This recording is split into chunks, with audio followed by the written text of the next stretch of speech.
I'm just going to do a quick cleanse while we're waiting for everyone. I hope everyone joining us is doing well. It's a powerful time. We are in month 11, and I'm excited to say that today is the 11th reading. So 11:11. Welcome to our third viewer, whoever that is. Welcome.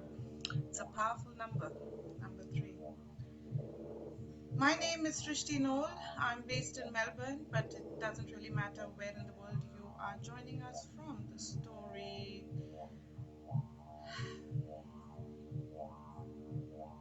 just weaves through cultures, ideologies, belief systems, religions, any sort of divide.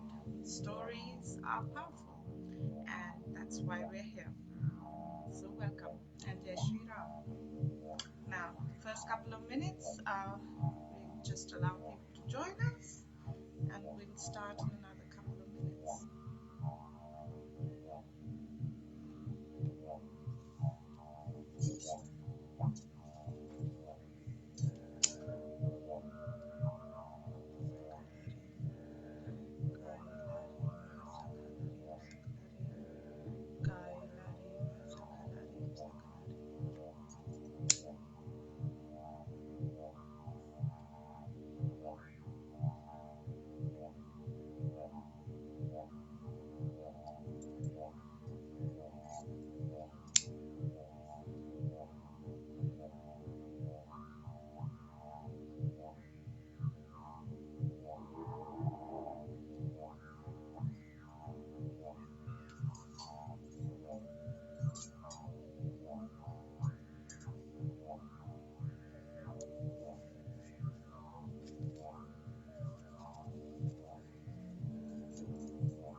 So always encourage all viewers to bring their favorite animals along.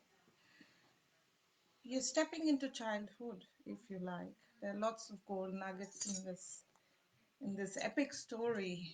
So try not to intellectualize it with the adult mind and enjoy it with your child's mind. Just going to reduce the volume so you can hear me. Okay, here we are. Welcome, and Jai Shri Ram. We are at the 11th reading of the epic tale of the Ramayana, and it is the 11th month. We've just had a full moon. Things are powerful. If you find yourself here, I'm glad you could make it. Whenever it is that you find yourself here, if the story is meant to find you, it will. If the magic is meant to weave, it will. So welcome. Now, the structure for those that are new is opening the space, reading the story with a few little nuggets here and there, and closing the space. So let's begin today's exciting chapter. So I'll open the space. You can close your eyes or you could keep them open. It doesn't really matter. Intention is key. I wish to honor, acknowledge, and pay my respects to Mother Earth, upon which I sit today, in this moment in space and time.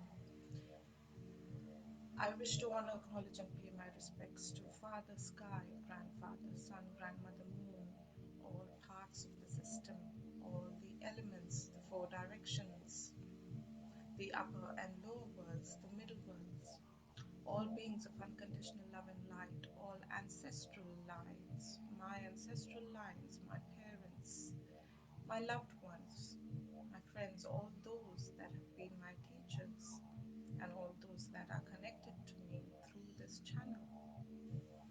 I wish to honor you, acknowledge you, and pay my respects to you, to your I am presence. The part of you that wants to be here is here or will find its way here in the ever present now.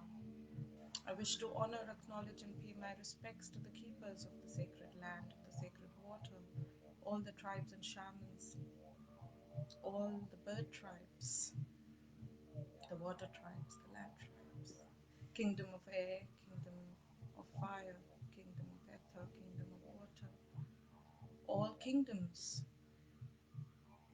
of love. I wish to honor and acknowledge all those gone before me and those that will come after, all parts of me, known and unknown, consciousness itself, all those wanting to be present and cannot be, but with that thought, I honor and acknowledge them and pay my respects to them. At this point in time, I honor, acknowledge, and pay my respects to all systems, space and time itself, all systems, micro and macro, and my guides, and all those who wish to be here now, along with the Ascended Masters, and those that wish to evolve and find themselves here not by chance. I wish to honor, acknowledge them for making that first step. Welcome. And forgotten parts of the system that were not welcome are welcome. Everyone is welcome. All are welcome in the sacred circle. And finally, anyone I have forgotten that wishes to be here must know protections of Shiva are in place, which means only love can enter for the protection of all. May the story lift you. May you find what it is that you wish, that you're looking for, seeking, and may you get many blessings, and may they continue and make their way into your beautiful world and cosmos. So welcome and Jai Shri Ram. Okay, it's a bit long today. Now, for those who don't know, I work with animals, so I have quite a few floating around here, and they will choose when they want to come.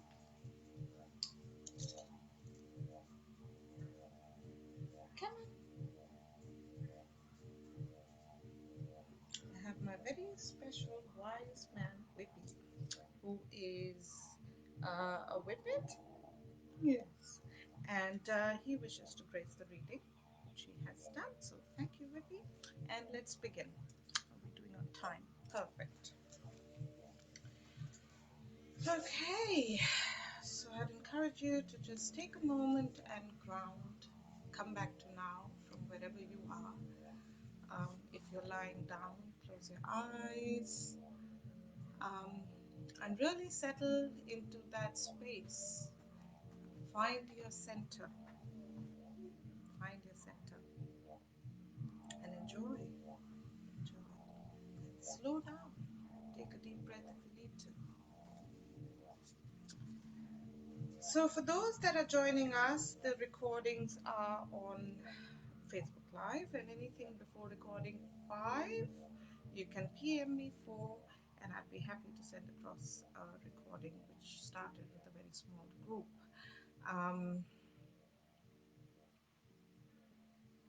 Yeah.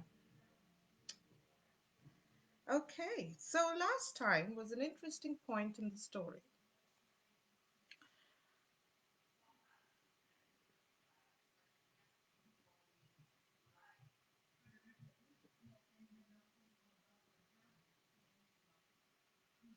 Sure.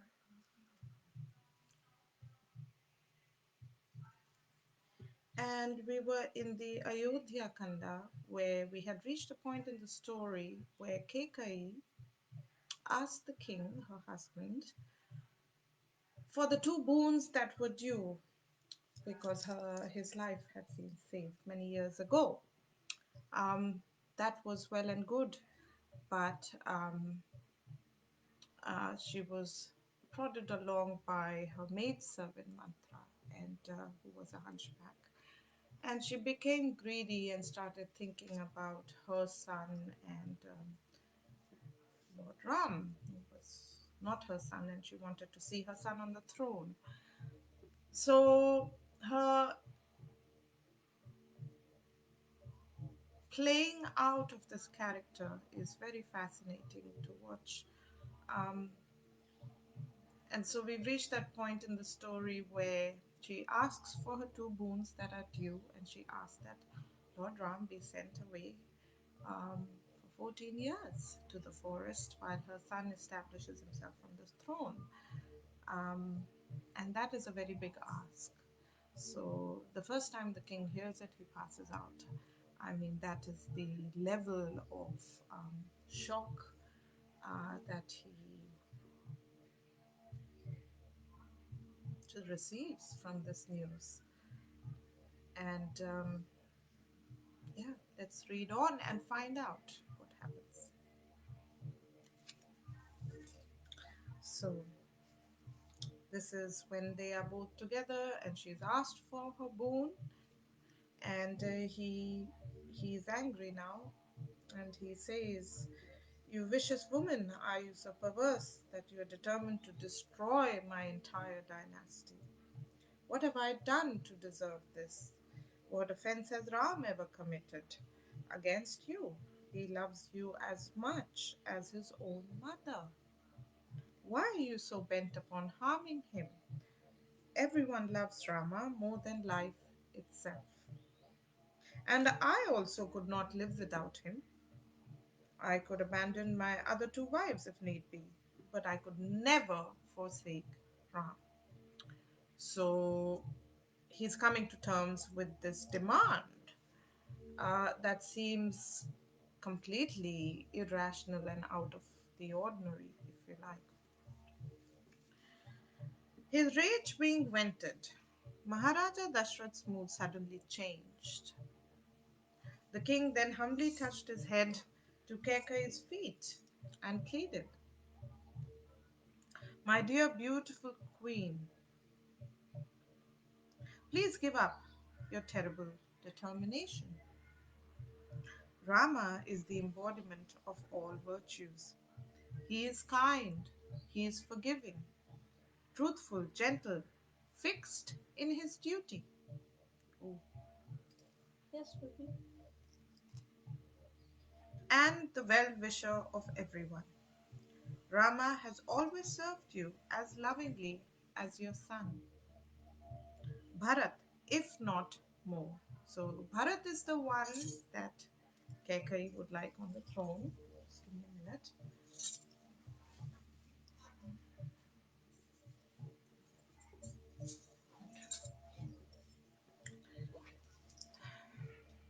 Maybe it's a very old joke.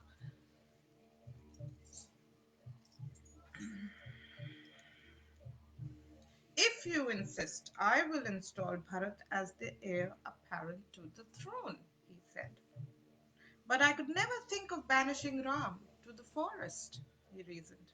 "How can you dare even consider harming Ram? Indeed, he is completely faultless and has never uttered an unkind word to you." So the king is reasoning. He's he's in denial, trying to clutch on, find something. "My dear beloved one, have pity on me. Ask for any other benediction. I am ready to give you the entire earth, but not this. If I banish Ram, I will surely die.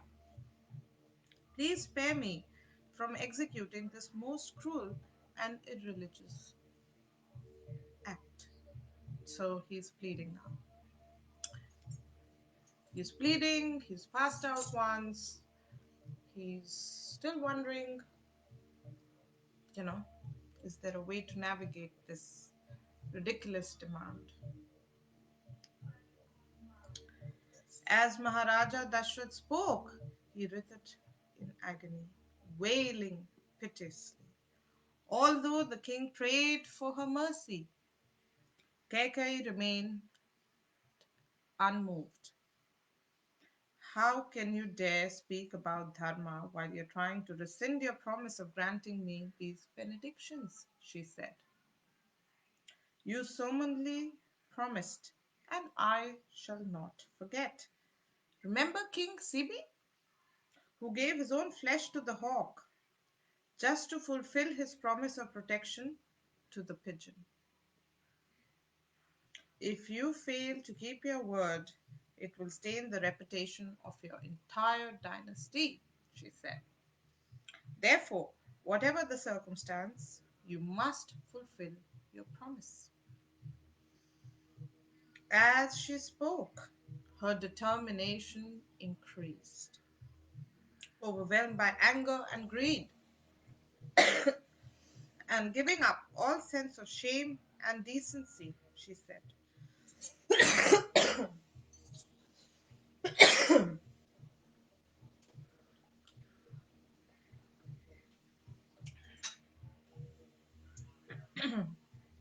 O king, I know your true motive. Once Ram is installed as the heir apparent, it will be easier for you to push my son and me away. With this impediment removed, you will be free to enjoy your life fully with Kaushalya, who is the other wife. However, I vow that if you do not keep your promise, I shall drink poison and die this very day. So it's getting heated up now.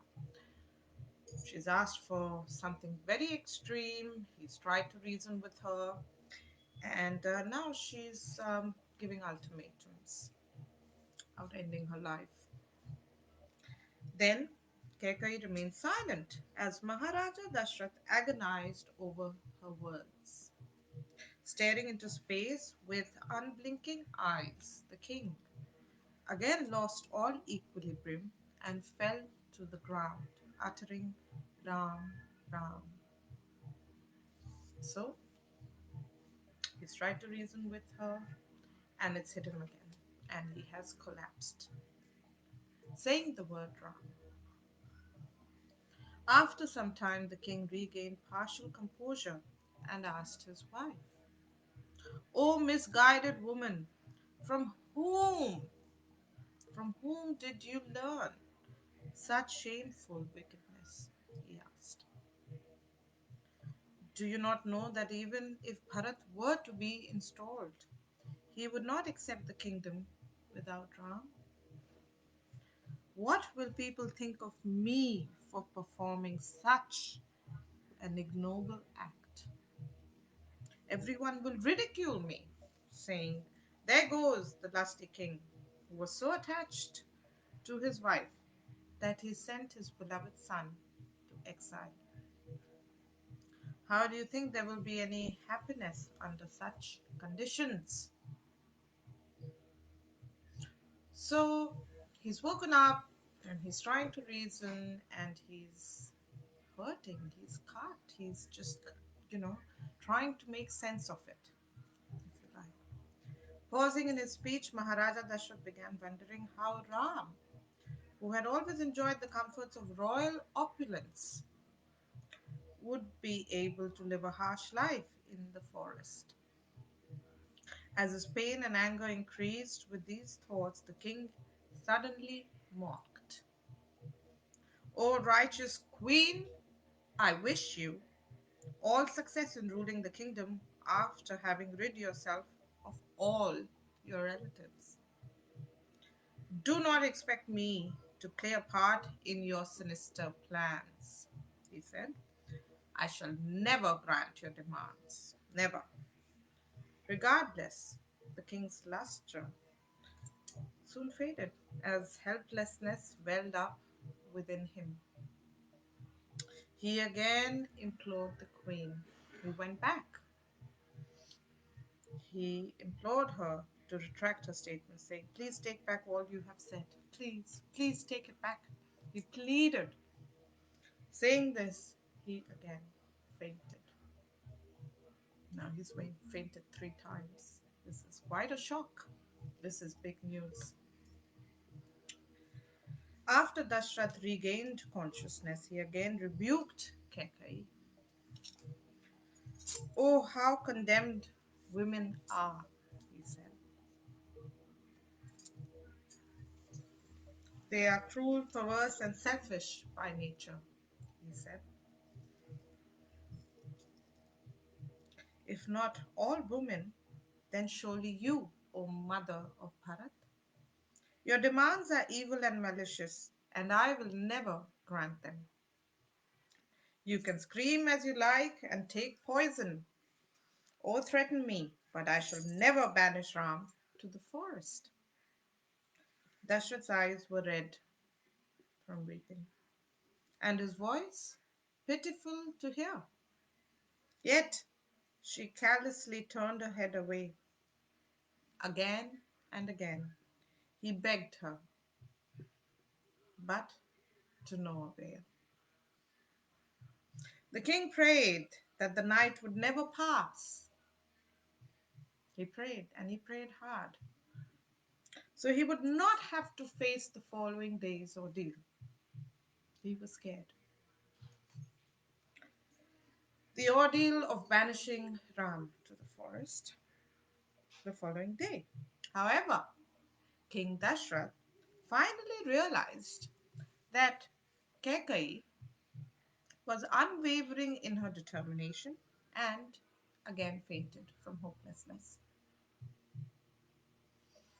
While King Dashrath was arguing with Kekai, Vashisht Muni completed the preparations for the coronation ceremony. So this is going on in the sulking chambers, and Vashisht Muni, who was the sage, has made the necessary preparations for the thing,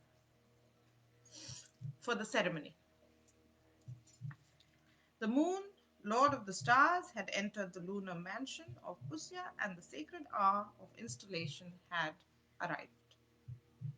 As Vashish Muni made his way through the streets to the king's palace, he saw that flags, festoons, and garlands decorated all the houses. Likewise, the streets, which had been sprinkled with scented water, were filled with throngs of people anxiously awaiting Lord Ram's appearance.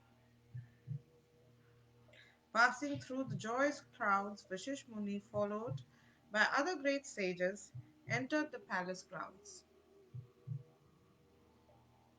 that were beautifully decorated with gardens and reservoirs of water, replete with lotus flowers, swans, and shade giving flower trees. So, you've got Vashish Muni coming with the other sages into the kingdom, and no one knows what's happened in the sulking chambers between the king and the queen. Right? Okay. As Vashish Muni was about to enter the palace, he saw Sumantra, King Dashrath's chief minister, who had also just returned. "Please tell His Majesty that I have returned," Vashish said. "I have brought golden flower pots filled with water from the sacred rivers," he said, "and a special seat of sacred wood has been made for Rama's use during the sacrifice. I have also brought various seeds, aromatic perfumes, and precious jewels, ooh, for the coronation. I have collected honey, curd, roots, ghee, milk, spices, flowers, parched paddy grains, and blades of sacred grass, all to be used in the sacrifice." So here everything is being planned to the T. He's got all the necessary ingredients required for the sacred fire ceremony, which is a part of the coronation ceremony. And that's why the fire is always witness in these significant milestones and events. The elements are invited, all parts of the system are invited and stand witness in this big um, ceremony, in this big point in Lord Ram's life, as it were, planned. I have also brought 8 virgin girls and many excellent elephants, a splendid chariot drawn by 4 horses, a special sword, a bow, a palanquin with bearers, an umbrella resembling the moon, a pair of Kamara fans, a sacred bull, and a throne decorated with carved lions. Everything necessary for the sacrifice has been collected, he said. Therefore, please ask the king to bring Lord Ram, so the ceremony can begin. As soon as the moon has fully entered the constellation Pusya. Now, entering the king's chambers, Sumantra soon reached the room where Dashrath and Kekai were sitting. Not knowing what had taken place between the king and his wife Sumantra, was joyful. He was therefore quite surprised when the king, whose happiness had forever terminated, cried out, "O Sumantra, you are cutting my heart to pieces," and fell unconscious to the ground. The king has not slept all night because of his joy over Rama's installation, Kekai said. Then the king regained consciousness and ordered Sumantra to summon Rama. At Rama's palace, Sumantra was quickly ushered into the presence of Sita and Rama.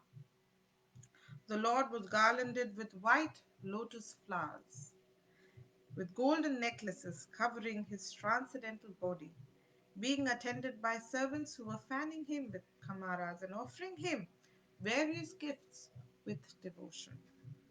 Rama appeared just like the Supreme Lord Vishnu, who, in fact, he was.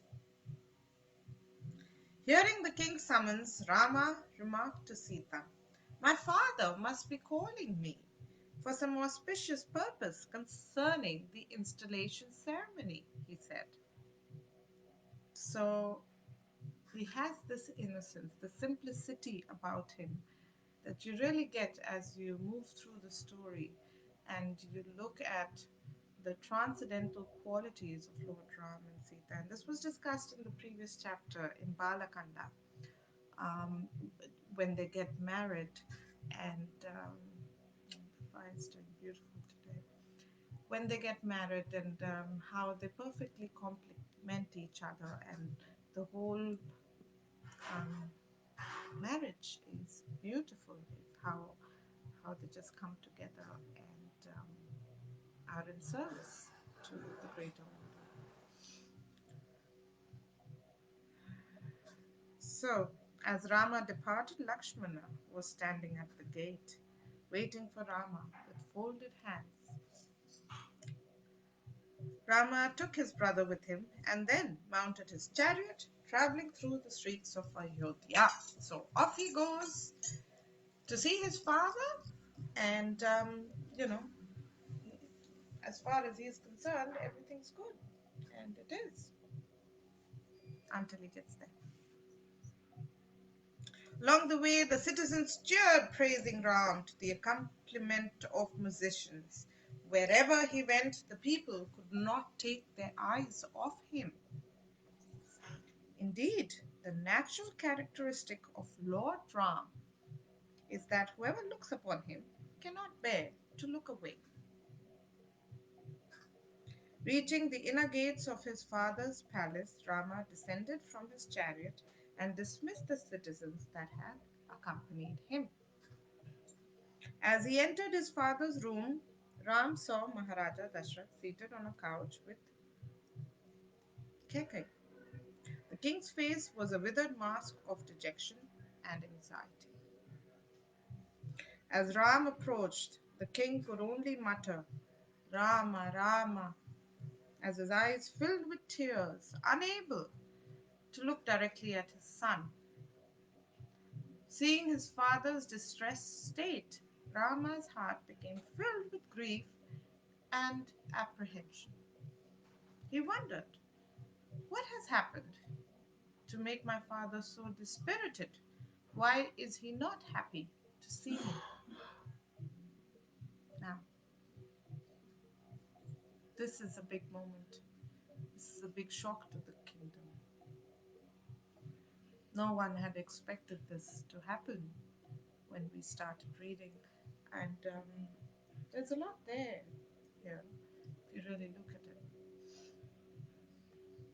Rama then inquired from Kekayi, what is the cause of my father's distress?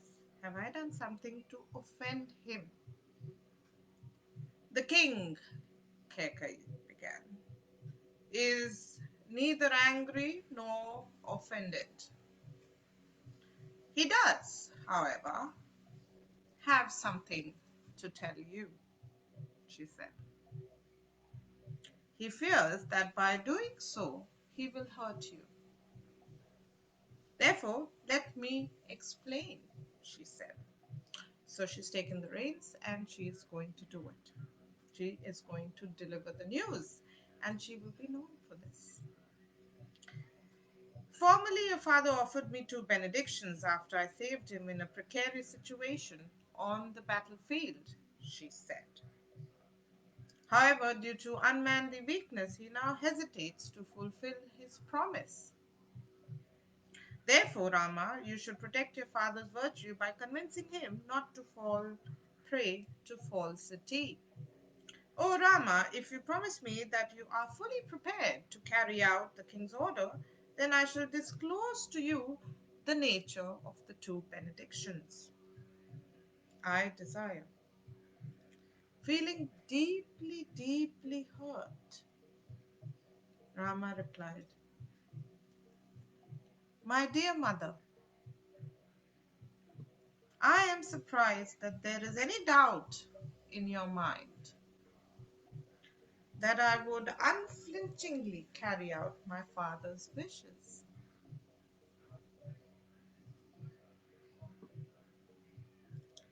Even if it meant entering into fire.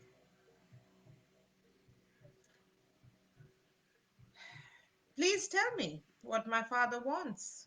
Do not doubt that I will act accordingly. That is my solemn promise.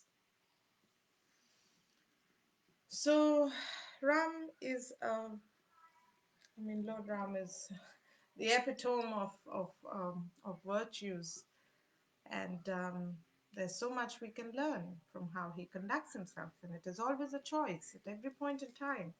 It is always a choice. It is always a choice between love and fear, and there is so much we can see with how he uses his decision points throughout the story, uses um, the right thinking, the right value system to really make the decisions. And he does not flinch. There is no fear. There is belief, there is trust, there is truth, there is integrity, there is wisdom, there is persistence, um, there is humility, um, and all these qualities you see, they're not really, parts of the text have spoken about it, um, but in certain parts of the text, you just weave through that quality as you listen to the text. And that is the beauty of the magic. It touches you in ways that can only be described in a very basic sense through the language that we have. So let's continue. We're looking okay for time, but we'll be closing soon. Gaining Rama's assurance, the cruel Kekai said, formerly when your father was severely wounded in fighting the demon Sambara at the behest of the demigods, I carefully nursed him back to life. Feeling a deep sense of gratitude, the king begged me to accept 2 benedictions. She said, I said that I would accept them later in a time of need. Now, I wish to utilize those boons. First, I have requested your father to install Bharat as the heir apparent to the throne. Secondly, I have asked the king to banish you to the forest for 14 years, where you will live as an ascetic with matted hair and dressed with tree bark and deer skin. It is your duty to ensure your father does not go back on his word and thus tread the path of unrighteousness. So that's a big ask. It's a very big ask. And it is a very big moment. It's a very big moment because a normal human being would have reacted the way we do. But we are dealing with Lord Ram, an avatar of Lord Vishnu. And so we hear. Hearing these words, Rama did not become even slightly distressed or agitated. Without any indication of displeasure, he cheerfully replied, My dear mother, I shall immediately retire to the forest as you desire. Let messengers be sent at once to summon Bharat. I have no regrets. My only wish is that you and my father may always look upon me favorably. My dear mother, please do not harbor any ill feeling towards me, Rama said. At this, Kekai exclaimed with delight, Ooh, it is settled. Send messengers to my brother so that my son may come here at once, she said. So she's got what she wanted. As for you, Rama, I urge you to depart for the forest without delay, please. Do not worry about your father. For the moment, he's bewildered, but after your departure, he will come around. Rama then said, My dear mother, it grieves me that my father has not ordered me himself. But I am ready to depart for the forest with your command alone. So, he doesn't question it. He doesn't question it. He is the dutiful son, and he will do what is asked, what he can within his capacity, in the best way possible, which is the highest potential being realized for that particular situation and its constraints. How are we doing? Okay. Hearing this conversation, Maharaja Dashrath could only mutter, How painful, how terrible. When Kekai finished speaking, the king again fainted onto the floor. Then, as Ram gently lifted up his father, he told Kekai, I do not want to live in this world as a slave to greed and passion. Like the rishis, I am devoted to righteousness. I would never give up the path of virtue for the sake of ruling a mere kingdom. Dear mother, there was no need in bothering my father, he said. If you would simply have asked me directly, I would have unhesitatingly given you the kingdom and retired to the forest. Rama bowed to King Dashrath and Kekai and departed to tell his mother the news. Lakshman, who had heard everything on the door, followed his elder brother. It was only with great effort that he managed to control his rage.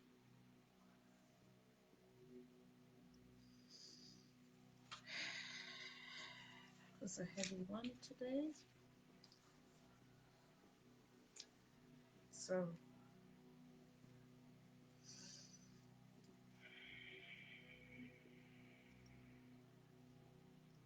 it's a big session today, and there's a lot we saw happen in the story.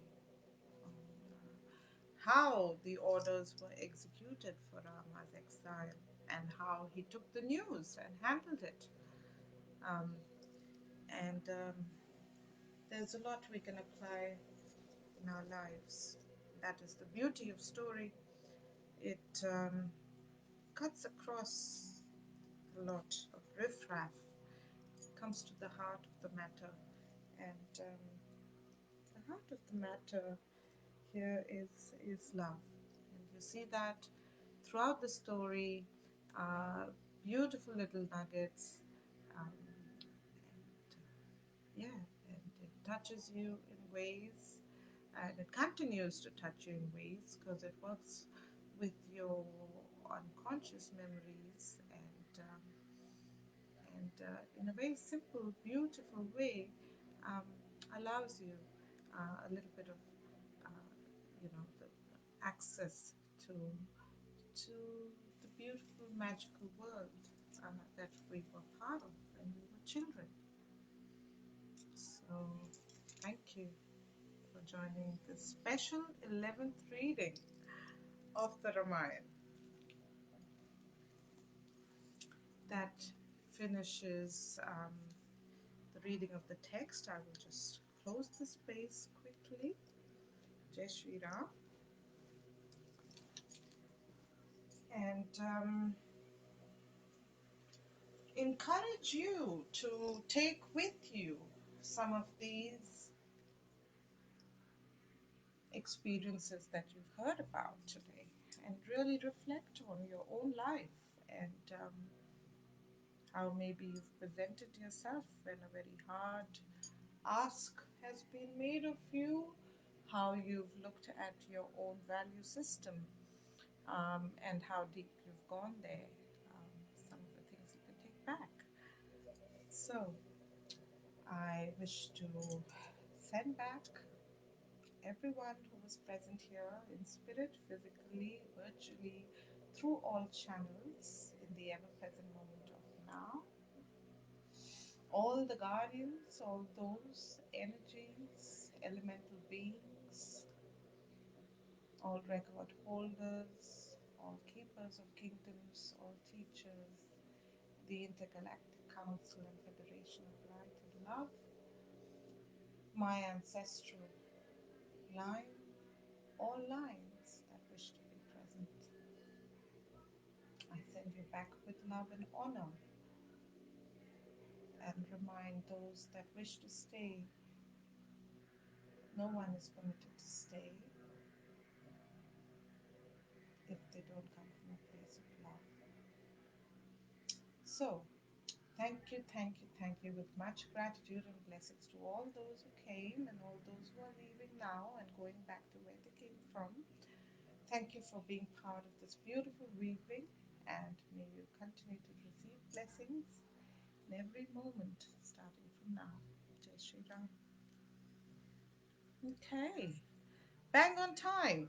And the last housekeeping thing for this month is this will be a special month. We will have probably 3 readings this month. I told you 3 is a special number. So if you can, try and catch up. Contact me if you need to.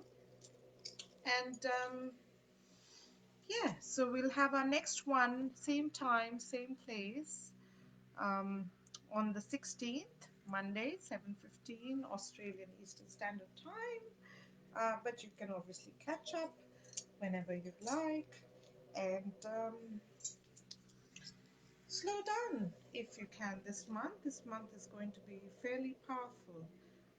Um, so take it slow, immerse yourself in the story if you can, and a lot of self-care, self-love, and nothing like a good story with a cup of coffee that has now gone cold.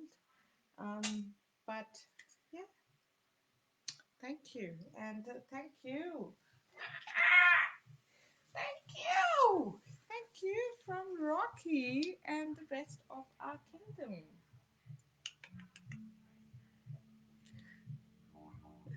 Jai Shri Ram.